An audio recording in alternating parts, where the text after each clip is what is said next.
بہت بہت شکریہ سر. اور اب جس گھڑی کا انتظار ہے، دیکھیے یہ پہلا موقع ہے کہ اتنا خوبصورت سیمینار ریسرچ اسکالرس کا یہاں منعقد کیا گیا ہے. اور ہمارے ساتھ مغمور کاکوروی سر بھی موجود ہیں، جن سے ہم نے نہ صرف یہ کہ میں نے خود بھی بہت کچھ سیکھا ہے، باقی آپ لوگ یہاں ہیں، آپ لوگ بھی جب بھی کچھ بھی پوچھنا ہو تو مغمور سر سے پوچھ سکتے ہیں. تو یہ وہ محفل ہے، دیکھیے اصل میں یہ محفل ہے تربیت کے لیے، بہت کچھ سیکھنے کے لیے. ہم جانتے ہیں کہ ہم جن حالات سے گزر رہے ہیں ان میں بہت مشکل، ہمارے سامنے بہت سی مشکلات بھی ہیں، لیکن کہتے ہیں نا کہ کبھی بھی نا امید نہیں ہونا چاہیے. خود اللہ میاں نے بھی کہا ہے لا تقنطوا من رحمت اللہ. اور بہت اچھا ایک قطعہ بھی ہے، مجھے اس کے شاعر کا نام نہیں معلوم، لیکن جب میں چھوٹی تھی اور پڑھ رہی تھی تو میرے والد صاحب نے وہ ایک چھوٹی سی کٹنگ مجھے دی تھی، تو وہ مجھے ہمیشہ یاد رہتی ہے کہ تڑپ نہ ہو تو بیا ایک چھوٹی سی چڑیا، تڑپ نہ ہو تو بیا ایک چھوٹی سی چڑیا، تڑپ کے ہاتھوں ہی وہ گھونسلہ بناتی ہے. پیاس علم کی تعمیر کی ترقی کی، پیاس علم کی تعمیر کی ترقی کی، پیاس کوئی بھی ہو راستہ دکھاتی ہے. تو آج ہم اسی لیے یہاں موجود ہیں کہ ہمیں جدوجہد کرنا ہے، ہمیں اپنے آپ کو ثابت کرنا ہے، اور اس کا موقع ہمیں اتر پردیش اردو اکیڈمی نے دیا ہے. تو اس کا تو شکریہ ہم کر ہی نہیں سکیں گے، لیکن بہرحال پروگرام کا آغاز ہم کرتے ہیں. اور سب سے پہلے میں گزارش کروں گی دین دیال اپادھیائے گورکھپور یونیورسٹی گورکھپور سے زین العابدین صاحب سے کہ وہ یہاں تشریف لائیں اور اپنا مقالہ پیش کریں. ان کے مقالے کا عنوان ہے ریاست اتر پردیش میں نعت گوئی کی روایت. بہت زوردار تالیوں سے استقبال کیجیے.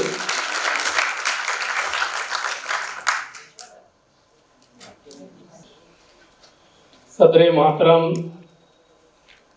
و مہمانان خصوصی، تمام ریسرچ اسکالرز، السلام علیکم. میں ریسرچ اسکالر زین العابدین دین دیال اپادھیائے گورکھپور یونیورسٹی شعبہ اردو. میرے مقالے کا عنوان ہے ریاست اتر پردیش میں نعت گوئی کی روایت. نعت کے تعلق سے جیسا کہ اتر پردیش کا نام لیا ہے میں نے، اس میں جو تاریخ ملتی ہے سب سے پہلے بریلی کے ایک قصبہ دلمئو کے ملا داؤد کی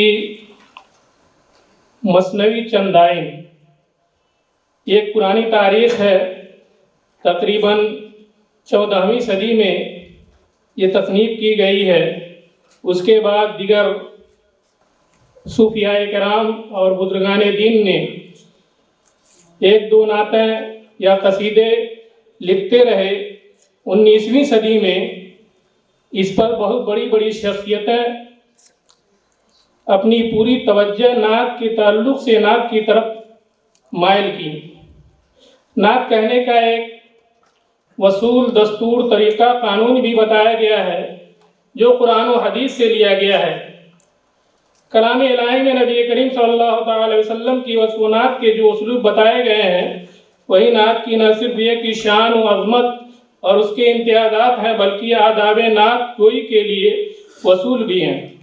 اس لیے یہاں پر قدم پھونک پھونک کر رکھتے ہیں تاکہ عدم ملحوظ خاطر رہے، ورنہ بارگاہ نبوت میں ایک لغزش بھی سارے اعمال کو اکارت کر دے گی.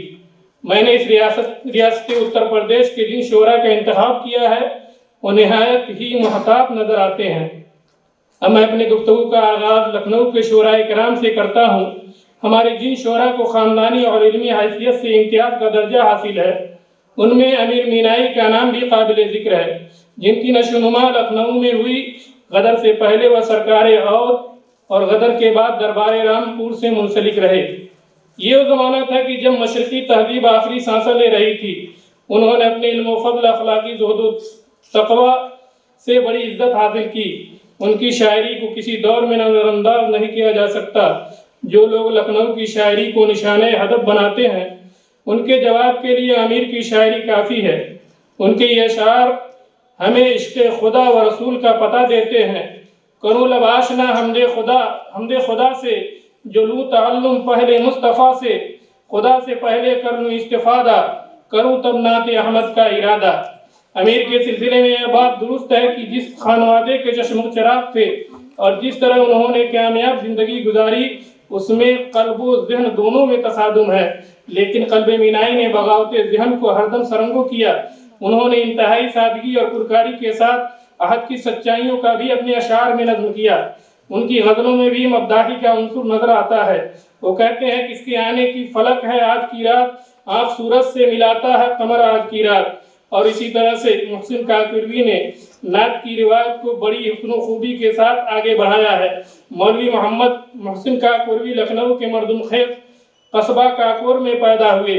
شروع سے ہی یاد خدا کی طرف دھیان تھا، اور کہا جاتا ہے کہ 9 برس کی عمر میں ہی خواب میں زیارت جمال جہاں آرا حضور نبی کریم صلی اللہ علیہ وسلم سے مصرف ہوئے۔ خود فرماتے ہیں آرزو یہی ہے دل کی کہ دم مرغ حسن جلوے روئے خدا بھی ہو پیمبر کی طرح۔ انہیں تاریخ گوئی میں زبردست مہارت تھی۔ ان کی شہرت مدیح خیر المرسلین سے ہوئی۔ یہ قصیدہ محسن کاکوروی کا معروف ترین نعتیہ کلام ہے، جس کا آغاز اس طرح ہوتا ہے: سمت کاشی سے چلا جانب متھرا بادل، برف کے کاندھے پہ لاتی ہے صبا گنگا جل۔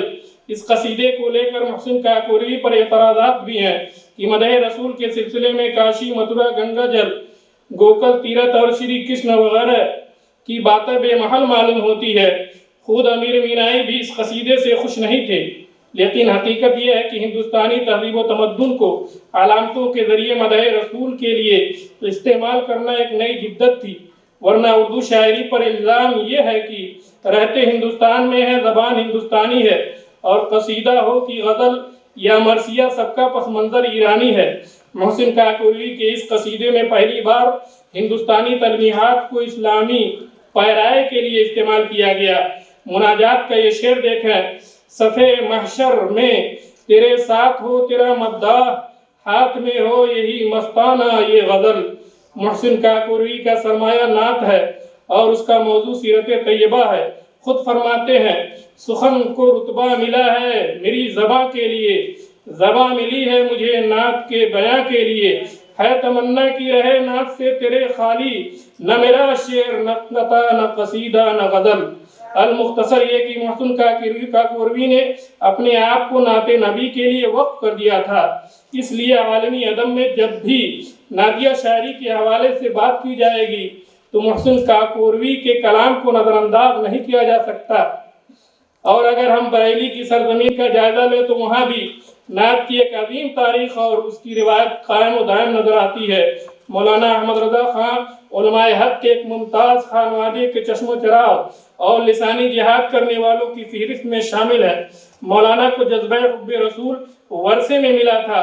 مولانا غیر معمولی ذہانت اور قابلیت کے اعتبار سے ابتری شخصیت کے مالک تھے اور سادات سے گہرا عشق رکھتے تھے۔ وہ نبی کریم صلی اللہ تعالیٰ علیہ وسلم کی سخاوت کے تعلق سے فرماتے ہیں: واہ کیا جود و کرم ہے شہ بطحہ تیرا، نہیں سنتا ہی نہیں مانگنے والا تیرا۔ مولانا احمد رضا کا فن کمال یہ ہے کہ انہوں نے نعتیہ مضامین کے اظہار میں مختلف علوم و فنون کو سمو کر اپنے لیے ایک الگ نعت کی دنیا تیار کر لی۔ انہوں نے متعدد طویل نعتیں بھی لکھی ہیں، ان میں محبت رسول کا والہانہ پن جھلکتا ہے۔ ان کی ایک نعت جو ہندی، اردو، عربی اور فارسی 4 زبانوں کا سنگم ہے، 2 شعر ملاحظہ کریں: لم یات نظیرو کفی نظر مثلے تو نشد پیدا جانا، جگراج کو تاج ترے سر سوہے تجھ کو شہ دو سرا جانا، البحر علا والموج طغا من بے کس طوفاں ہوش ربا، مجدار میں ہوں بگڑی ہے ہوا مرنیا پار لگا جانا۔ مولانا احمد رضا کی طرح ان کے چھوٹے بھائی علامہ حسن رضا بھی نعتیہ شاعری ورثے میں ان کو بھی ملی تھی۔ آپ نے یہ شعر کہا ہے: کل کہہ کر اپنی بات بھی لب سے تیرے سنی، اللہ کو ہے اتنی تیری گفتگو پسند۔ اور فرماتے ہیں عجب رنگ پر ہے بہار مدینہ، کہ سب جنتیں ہیں نثار مدینہ، مبارک رہے عندلیبو تمہیں گل، ہمیں گل سے بہتر ہے خار مدینہ۔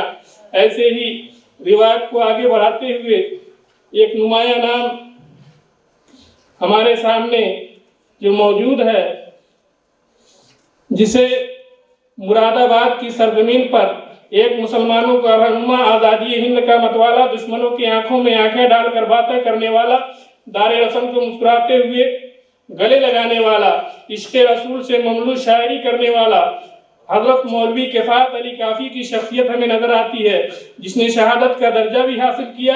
آپ کے لیے نعت قلبی واردات کا درجہ رکھتی ہے۔ فرماتے ہیں، یا الہی حشر میں خیر الورا کا ساتھ ہو، رحمت عالم جناب مصطفیٰ کا ساتھ ہو، بعد مرنے کے یہی ہے کافی کی یا رب دعا، دفتر اشعار مصطفیٰ کا ساتھ ہو۔ اسی پر اپنی گفتگو کو ختم کرتا ہوں۔ السلام علیکم۔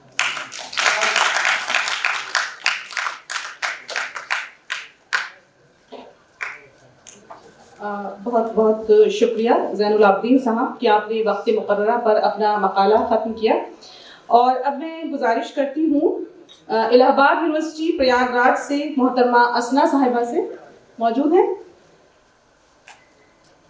آپ کے مقالے کا عنوان ہے اردو میں انشائیہ نگاری کی روایت، رشید احمد صدیقی سے مجتبیٰ حسین تک۔ آپ یہاں آئیں اور بس آپ سے ایک ہی گزارش ہے کہ وقت کا تھوڑا سا خیال رکھیں، کیونکہ ہم نے یہ مقالے سے پہلے بھی کہہ دیا تھا کہ جب خط بھیجے گئے تھے کہ 10 منٹ، کیونکہ بہت سارے لوگ ہیں ماشاءاللہ سے۔ آئیے۔ معزز سامعین، السلام علیکم۔ میرے مقالے کا عنوان ہے خواجہ حسن نظامی کی انشائیہ نگاری، سیپارۂ دل کی روشنی میں۔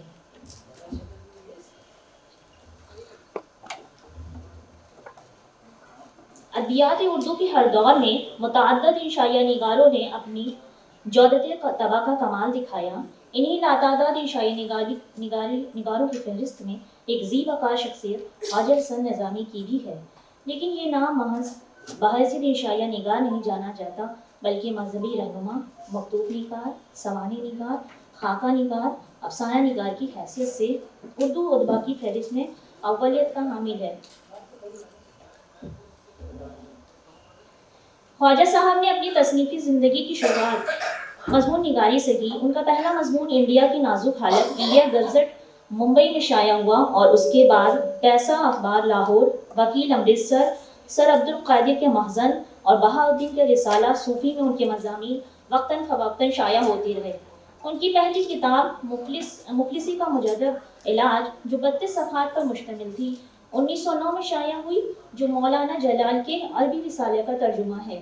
یہی وہ زمانہ تھا جب خواجہ صاحب نے صحافتی دنیا میں بھی قدم رکھا۔ انہوں نے جولائی 1909 میں رسالہ نظام المشائخ جاری کیا، اور اس سے قبل انہوں نے 1908 میں حلقہ نظام المشائخ کی بنیاد بھی رکھی، جس کا مقصد درسگاہوں اور خانقاہوں کی اصلاح اور تعلیمات تصوف کی ترویج و اشاعت تھی۔ خواجہ حسن نظامی کو مصور فطرت کا لقب عطا کیا گیا ہے، کیونکہ ان کی بعض تحریروں کو پڑھیے تو ایسا معلوم ہوتا ہے کہ یہ مصور کا قلم ہے، جو قوس قزح کے رنگوں کی آمیزش کو کینوس پر سمیٹنے کی کوشش میں مصروف ہو۔ ایسا ہی فطرت کا جاذب نظر رنگ نظامی کی تحریروں میں ہے۔ انہوں نے دلی کے شہزادوں اور شہزادیوں کے حالات بڑے مفصل اور درد و گداز سے لکھے ہیں، اور غدر 1857 سے ان کی کتابیں بھری ہوئی ہیں۔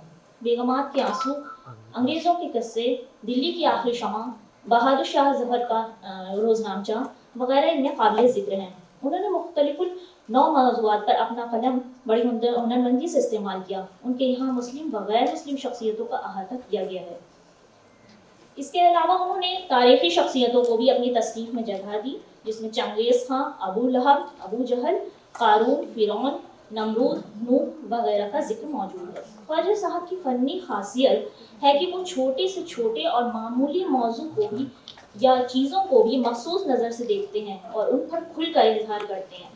کبھی کبھی وہ حقیر اور حقیقت سے پرے چیزوں پر بھی لکھ جاتے ہیں، جس کی مثال یہ مضامین ہیں، جیسے مثال کے طور پر لیمپ، مٹی کا تیل، مکھی، لالٹین، روٹی، پسینہ، پیاری ڈیکار، فٹ بال وغیرہ۔ یہی وجہ ہے کہ ان کے یہاں جدید سائنس کی ایجادات، جس میں ٹیلی فون، بجلی، لفٹ، ریل، ٹرام کے علاوہ مختلف جنگی آلات، تلوار، تیر، کمان، خنجر، ڈھال، بندوق، پستول وغیرہ کے بھی ان کا اپنا نقطۂ نظر ہے۔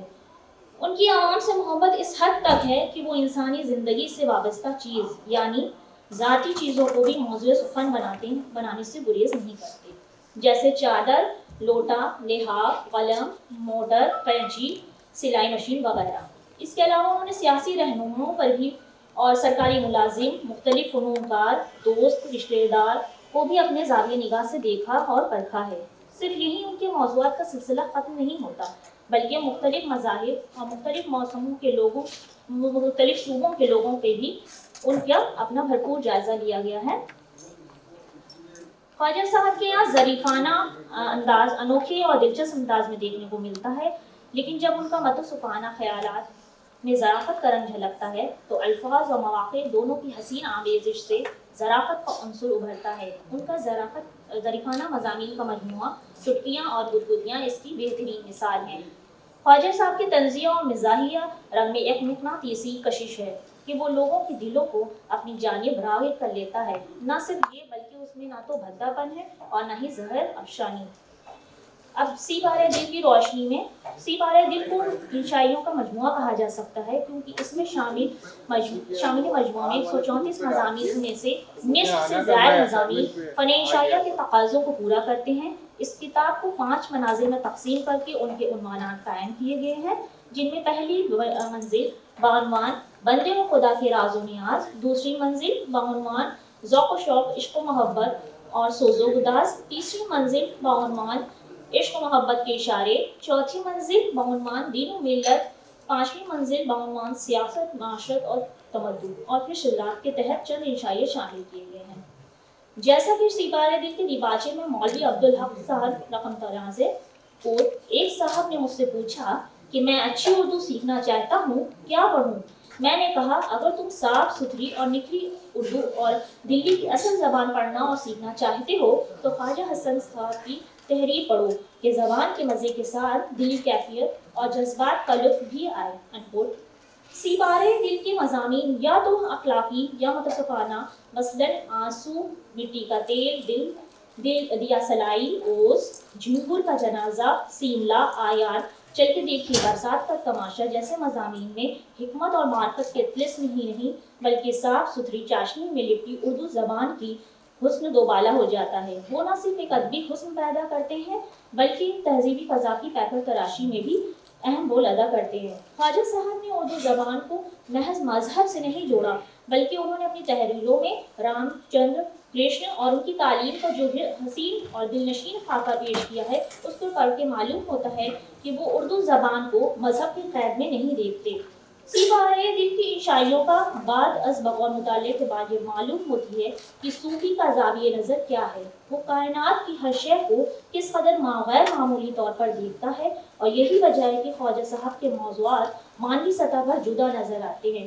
ان کی انشائیوں کی خصوصیت یہ ہے کہ ان میں نیا پن رہتا ہے، وہ انتخاب موضوعات میں دلچسپ اور نرالے پن کو فوقیت دیتے ہیں، اور کامیاب انشائیے کے لیے عنوان میں ندرت کا ہونا بے حد ضروری قرار دیا جاتا ہے۔ خواجہ صاحب کے عنوانات ایسے بے مثل ہوتے ہیں جس سے قاری فوراً متوجہ ہوتا ہے۔ اب موضوعات دیکھیے، جھنگور کا جنازہ، گلاب تمہارا کیکر ہمارا، اے دل مجھ پر آ، مرچ نامہ، مکھی، مچھر وغیرہ جیسے عنوانات ایسے ہیں جو قارئین کو پرزور لطف اندوز کرنے کے لیے کافی ہیں۔ بعض ناقدین کی آراء میں ایک کامیاب انشائیہ وہی ہے جو روزمرہ کی معمولی سے معمولی اشیاء کے متعلق بھی گہرائی سے سوچے اور اس کے متعلق اپنے منفرد سوچ سے قارئین کے روبرو لائے۔ یہ خوبی خواجہ صاحب کے اندر موجود ہے، انہوں نے روزمرہ کی چھوٹی چھوٹی اور غیر اہم چیزوں پر بھی اپنی عمیق مشاہدے کے ذریعے بڑا اور اہم بنا دیا۔ غیر اہم پہلو کے بیان سے اگر کوئی اہم اور چوکا دینے والا گوشہ نکالنا ہو تو وہ خواجہ صاحب کے یہاں موجود ہے۔ مثال کے طور پہ یہ سارے دیا سلائی، مٹی کا تیل، یہ سارے مضامین جو ہیں اس میں اختصار کا پہلو ان کے یہاں نمایاں ہے۔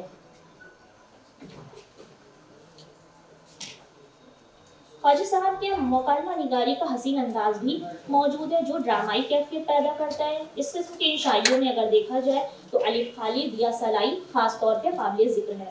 واقعات کی عکاسی بھی ان کے یہاں موجود ہے، جیسے کہ ان کے مثال کے طور پہ ان کا جو انشائیہ ہے اس میں انہوں نے ذیلی عنوان کے تحت بہت سارے چھوٹے چھوٹے ذیلی عنوانات قائم کر کے اس کو حسین رنگ دینے کی کوشش کی ہے۔ ان کے مضامین کی یا انشائیوں کی خاص بات یہ بھی رہی ہے کہ وہ انکشاف ذات اور تشہیر ذات کا عکس بھی دکھاتے جاتے ہیں. خاص طور پہ الو، الف، خالی، یہ سارے مضامین ایسے ہیں جس میں ان کی شخصیت کا بخوبی اظہار ملتا ہے. مختصر یہ کہا جا سکتا ہے، ٹائم چونکہ کم ہے تو میں آخر میں اپنی بات خواجہ حسین نظامی کی ہی خیال پہ ختم کرنا چاہوں گی کہ انہوں نے کہا، میں نے جتنی بھی خامہ فرسائی کی وہ محض اس لیے کہ نئی روشنی کے لوگ جو صوفیوں کی پرانی کتابیں نہیں پڑھتے یا ان کتابوں کی قدیمی طرز تحریر کے سبب تصوف ہی سے غیر مانوس ہوتے ہیں، وہ میرے نئے انداز تحریر سے ادھر راغب ہوں اور کیف رومانی سے فائدہ اٹھائیں. بہت شکریہ.